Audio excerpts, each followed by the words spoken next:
Lawmakers are hashing out the details of the final tax bill to send to the president's desk before Christmas, especially the specifics of the corporate tax rate. They are expected to hold their first conference meeting next Wednesday, 2 p.m. One America's Emerald Robinson has more from Washington.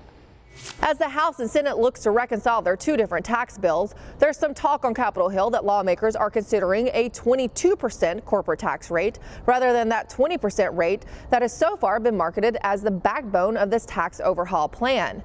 However, that consideration doesn't sit well with many conservatives in the House. The latest rumor around is they're thinking about raising the corporate rate from 20 to 22, and the president started at 15, and so that we don't like, because that's the most important piece, right?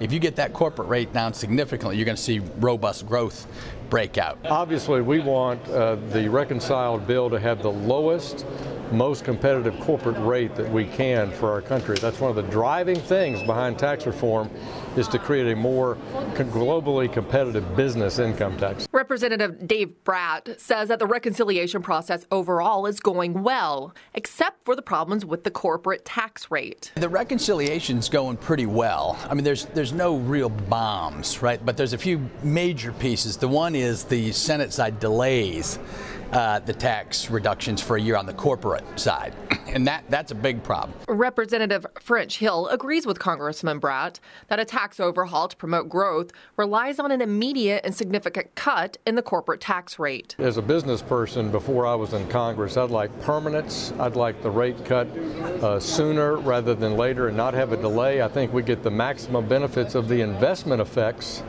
that we want in this bill. We want companies to invest more, have higher productivity, which will lead to higher wages. I think we get that by sooner, lower, and permanent. Critics of the corporate tax cut say that it only helps large corporations, leaving Main Street behind. Not so, says Representative Hill. Very important that we have equally beneficial effects for small business and entrepreneurs, many of whom are pass-through entities, not C-corps. And so for our S-corps and our pass-through entities like LPs and LLCs, we want to make sure we get the rate cut about the same. About a 40% rate cut is what we're trying to do for both C-corp, big corporations, big businesses, international businesses, and their entrepreneurial counterparts that have a pass-through. We want about a 40% cut. While the Tax Bill Conference Committee has not formally met yet, they're expected to do so by the end of next week. The committee will hash out differences between the two tax bills, including that corporate tax rate, as well as other differences like the state and local tax deductions and tax treatment of other businesses known as pass-throughs. In Washington, Emerald Robinson, One America News.